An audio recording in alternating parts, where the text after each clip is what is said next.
स्वागत है आप सभी का हमारी विरासत में।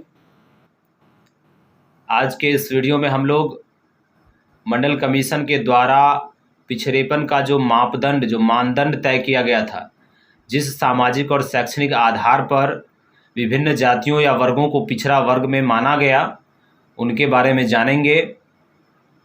मंडल कमीशन राष्ट्र निर्माण की सबसे बड़ी पहल, ये जो किताब है, इसके अध्याय 11 में इसके बारे में दिया गया है। सबसे पहले 11.23 में है, सामाजिक और शैक्षणिक रूप से पिछड़ेपन के संकेतक मानदंड।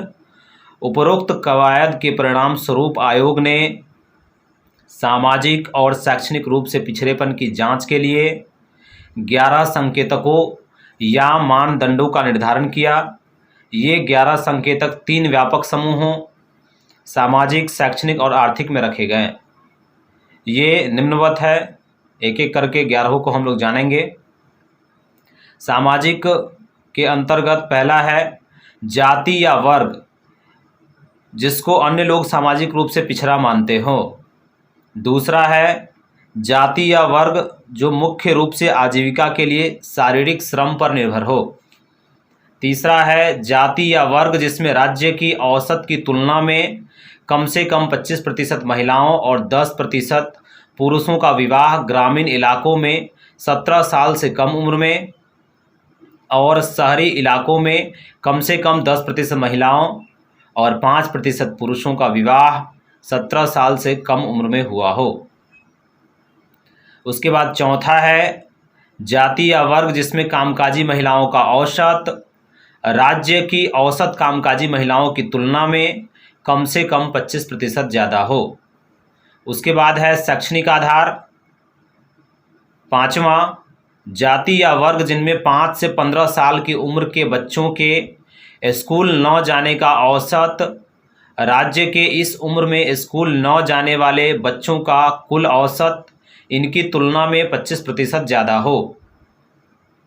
छठा है जाति या वर्ग जिनमें 5 से 15 साल के बच्चों के स्कूल छोड़ने की दर राज्य के औसत से 25% ज़्यादा हो।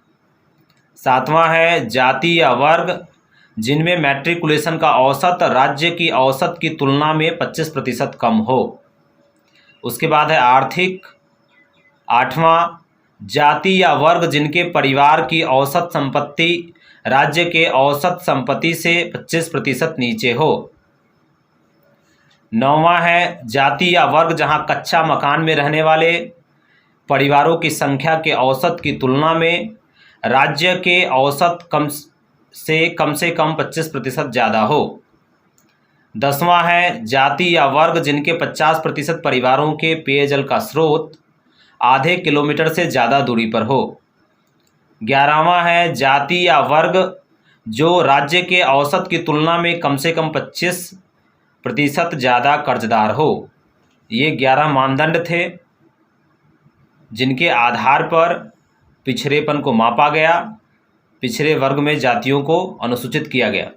उसके बाद है 11.24 उपरोक्त 3 समूह हमारे उद्देश्य के लिए एक समान रूप से महत्वपूर्ण नहीं है। हर समूह के संकेतकों को अलग अलग अधिभार दिए गए हैं। सभी सामाजिक संकेतकों में प्रत्येक को 3 अंक, शैक्षणिक संकेतकों को 2 अंक और आर्थिक संकेतकों को 1 अंक दिए गए हैं।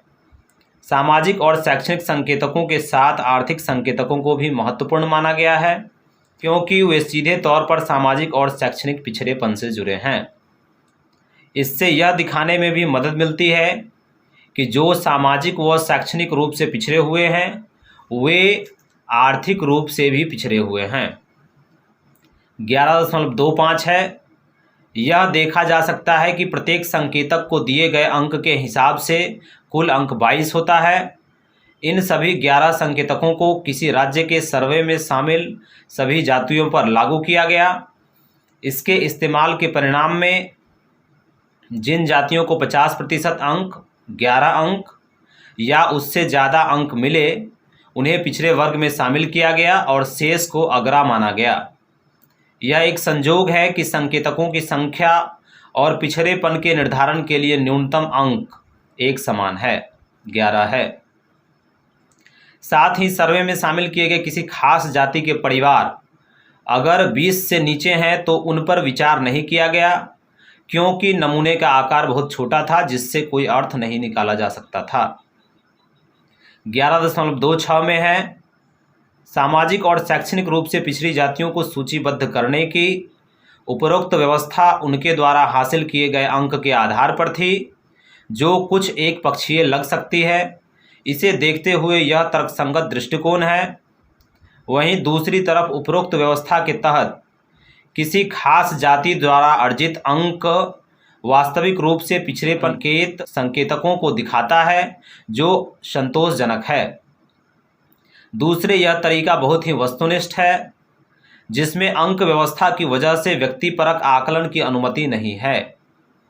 तीसरे, यह तरीका कामकाज के हिसाब से बहुत ही भरोसेमंद पाया गया।